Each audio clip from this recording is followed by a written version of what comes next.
গল্প বলিয়ে চ্যানেলে আপনাদের স্বাগত। আপনারা শুনছেন কাঠ পেন্সিল বইটি। লিখেছেন হুমায়ুন আহমেদ। পর্ব ৩, প্রীতি উপহার। বাসায় হঠাৎ এক পালকি উপস্থিত। সুন্দর করে সাজানো কাগজের রঙিন পালকি। পালকির দরজা খুলে দাওয়াতি চিঠি উদ্ধার করলাম। অমুক আপুর গায়ে হলুদ, আপনি সবাইকে নিয়ে আসবেন, ইত্যাদি।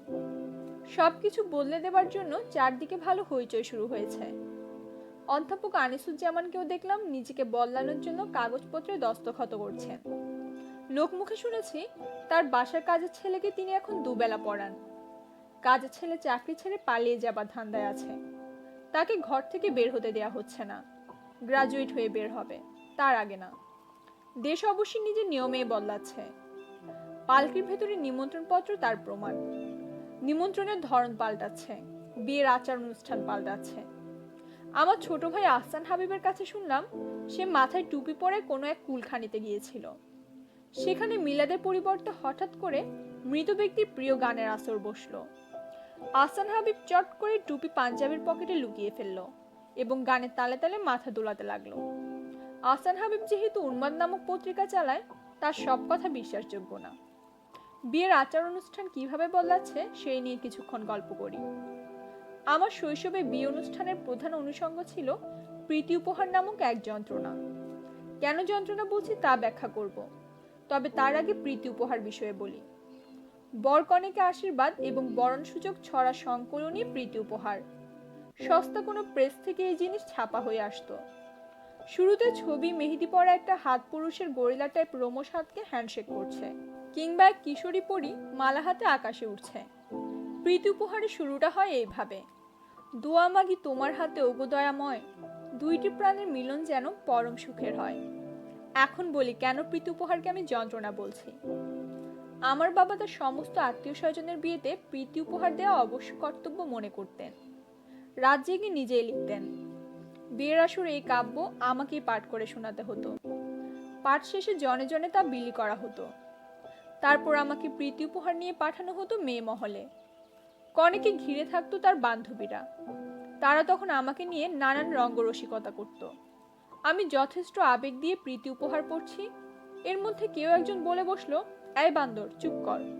মেয়েরা সবাই হেসে এ ওর গায়ে গড়িয়ে পড়তো। আমি চোখ মুছতে মুছতে বিয়ের আসরে ফিরতাম। এখনকার পাঠকরা কেউ যেন ভুলেও মনে না করেন প্রীতি উপহার কোনো গুরুত্বপূর্ণ বিষয় ছিল না। আমাদের এক আত্মীয়ার বিয়ে ভেঙে গিয়েছিল, কারণ বরপক্ষ প্রীতি উপহার আনেনি। আরেকবার বরপক্ষের সঙ্গে কনে পক্ষের হাতাহাতি শুরু হলো, কারণ প্রীতি উপহারে কনের বাবার নাম সালামের জায়গায় ছাপায় ভুলে লেখা হয়েছে সালাম। কনে পক্ষের ধারণা ইচ্ছাকৃতভাবে কনের বাবাকে শালা ডাকা হয়েছে। কবি শামসুর রহমানের বিয়েতে প্রীতি উপহার ছাপা হয়েছিল এবং দেশের কবিরা সবাই সেখানে লিখেছেন। এই তথ্য কি জানা আছে?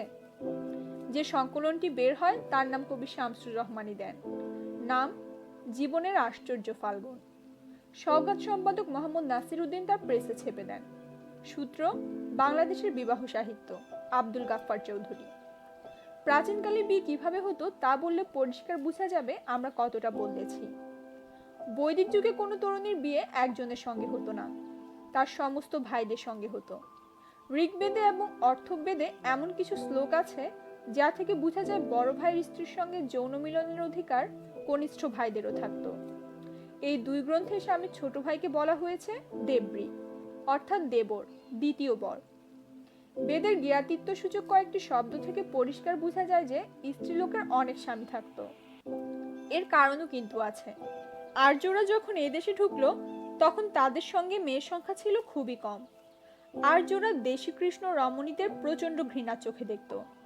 কাজেই তাদের সঙ্গে করে আনা মেয়েদের ভাগাভাগি করে গ্রহণ করা ছাড়া দ্বিতীয় বিকল্প ছিল না। সূত্র ভারতের বিবাহের ইতিহাস, অতুল সুর। রাহুল সংস্কৃতায়নের বইতে পড়েছি তিব্বতে সব ভাইরা মিলে একজন তরুণীকে স্ত্রী রূপে গ্রহণ করত। তিব্বতে মেয়ের সংখ্যা কম না, তারপরও এই অদ্ভুত নিয়মের কারণ হলো তিব্বতে জমির খুব অভাব।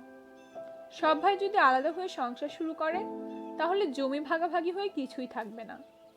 তিব্বতে যেসব মেয়ের বিয়ে হবে না তাদের গতি কি হবে? তারা মন্দিরে সেবাদাসী হবে, অর্থাৎ বেশ্যাবৃত্তি করবে। একবার মন্দিরের দেবতার সঙ্গে বিয়ে হয়ে গেলে অন্য পুরুষদের সঙ্গে আনন্দ করতে বাধা নেই। কি ভয়ঙ্কর! ডিইপি থেকে প্রকাশিত সচিত্র বাংলাদেশ পত্রিকার নভেম্বর সংখ্যায় বিয়ের রীতিনীতি এবং ইতিহাস নিয়ে অনেকগুলি লেখা ছাপা হয়েছে। আমি পড়ে খুবই আনন্দ পেয়েছি। কৌতূহলী পাঠক সংখ্যাটি সংগ্রহ করে পড়লে আনন্দ পাবেন।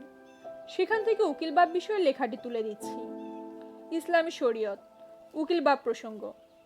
আমাদের দেশে মুসলিম রীতির বিয়েতে উকিলবাব পদবীধারী একজন ব্যক্তিত্বের উপস্থিতি দেখতে পাওয়া যায়, যারা বিয়েতে মেয়ের কাছ থেকে অনুমতি আনে এবং বিয়ের মজলিসে এসে মেয়ের সম্মতির কথা জানায়।